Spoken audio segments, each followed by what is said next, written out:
Donc, comme on peut le voir, nous avons un rayon qui arrive de l'infini, parallèle à l'axe principal, c'est le rayon AJ. Je vais prendre le point I, et donc j'ai un rayon incident qui est à incidence normale, qui va traverser, puisqu'il est confondu avec la normale, donc il ne va pas changer de direction, il arrive au point J, et au point J de la surface sphérique, je trace la normale N, et je définis l'angle d'incidence, et je définis l'angle de réfraction. Donc je rappelle que CJ, c'est la normale, puisqu'il s'agit d'une surface sphérique. Et l'intersection donc du rayon réfracté avec l'axe principal me donne le point A' qui est image de A à travers la demi-bille en verre.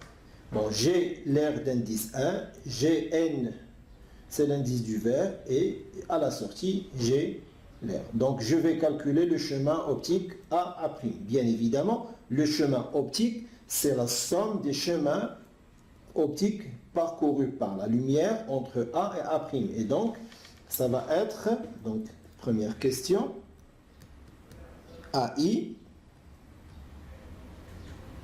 plus IJ plus JA'. Et c'est A'. Puisque la première partie du rayon incident est dans l'air, donc AI va être AI fois 1. Et ça va être AI. IJ, c'est tout simplement l'indice N fois la distance IJ. Donc N fois IJ. Et JA', ça va être donc J'. Ça, c'est mon chemin optique A'. Ensuite, je vais chercher à déterminer IJ. Donc, c'est égal encore à AI plus N, mais IJ d'après mon schéma, donc je vais le déterminer en fonction de l'angle d'incidence. Je rappelle que CJ, c'est le rayon. Donc, IJ, d'après ce schéma, IJ n'est autre que R cosinus de I.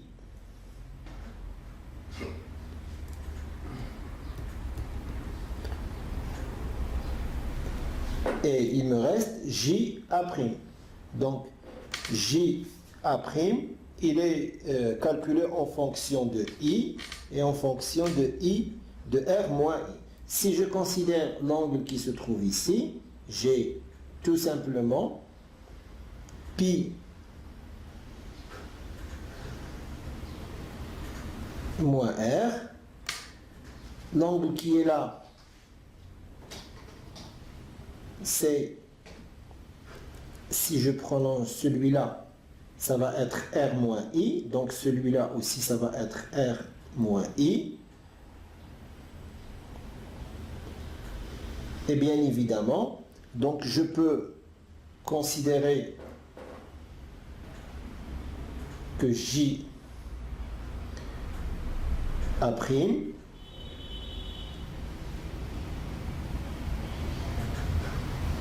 si je fais une projection orthogonale, je considère sinus de R moins I, donc sinus de R moins I, ça va être CI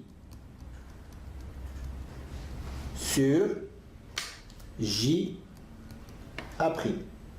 Maintenant, si je considère le sinus de I, donc le sinus de l'angle I qui est ici, ça va être CI sur R. Et donc en combinant les deux, je vais avoir que JA' que je cherche égale à R sinus de I sur sinus de R moins I. Et je vais le réécrire ici. Donc R sinus de I sur R sur, pardon, j'efface ça, sur sinus de R moins I. Et on va entourer cette relation.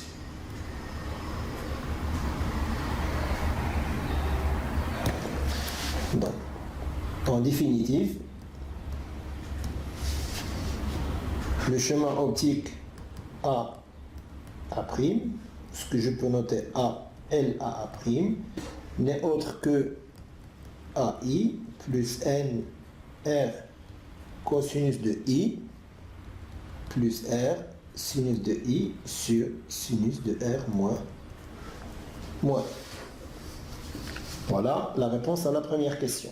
Maintenant, deuxième question, on demande: y a-t-il stigmatisme rigoureux ou pas? Justifiez votre réponse. Bon, nous pouvons rapidement voir que le chemin optique AA' n'est pas un chemin constant. Donc, il est fonction de l'angle I, de l'angle R. Et dans ce cas, donc pas de stigmatisme rigoureux, ce qu'on appelle aussi stigmatisme parfait. Alors, la troisième question, donc pour qu'il y ait un stigmatisme parfait, il faut que le chemin optique soit indépendamment de l'incidence et de la réfraction. Donc, troisième question. Calculer CA' en fonction de RI et A. Donc, je vais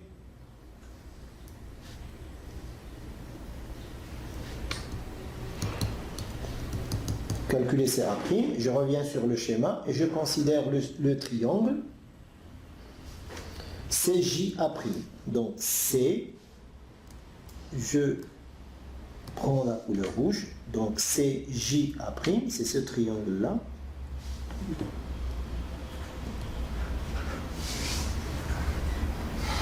Donc CJA', et dans ce triangle, nous avons une propriété de la géométrie, soit le triangle CJA'. Donc, si je reprends ce triangle, il est comme ça. Donc, CJA'. J'ai l'angle qui est là, c'est R moins I.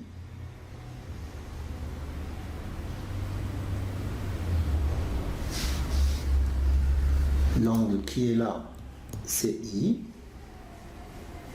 Et finalement, l'angle pi moins R. Alors, qu'est-ce qu'on connaît de ce triangle? La propriété suivante, quand on a un triangle, donc je sais que c'est A', donc ce côté-là, sur le sinus de pi moins R est égal à, ce côté c'est R, égal à R, sur sinus de R moins I égale aussi à ce côté qui est là, J' sur sinus de I. Ce qui m'intéresse, c'est cette relation. C'est-à-dire que CA' n'est autre que R, sinus de pi moins R sur sinus de R moins. Donc, c'est R, sinus de R sur sinus de R moins I.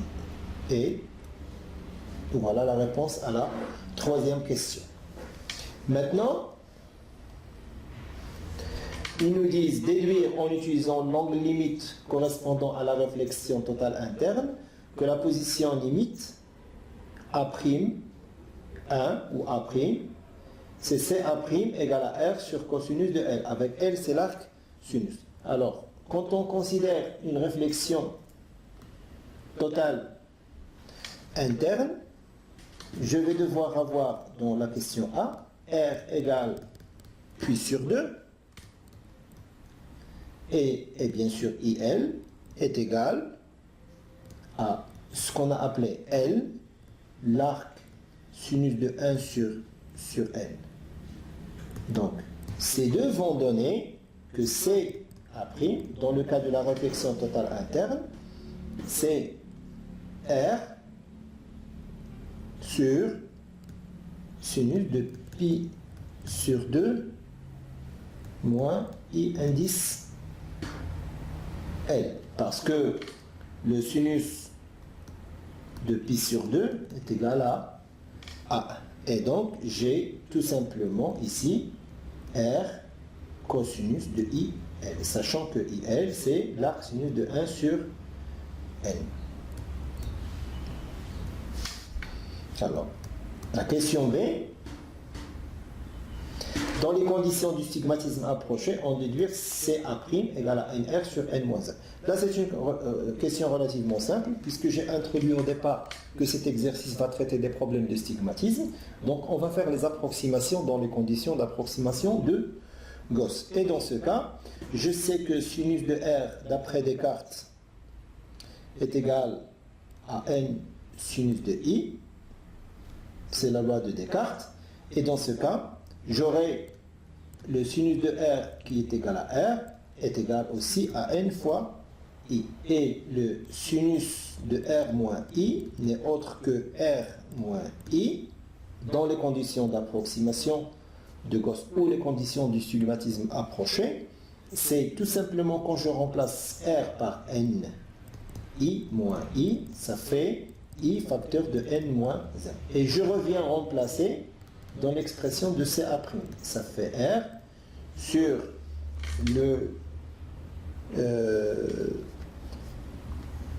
donc le R, sinus de R, c'est R, sur R moins I, ça fait CA' égale à R moins I n'est autre que I facteur de N moins 1.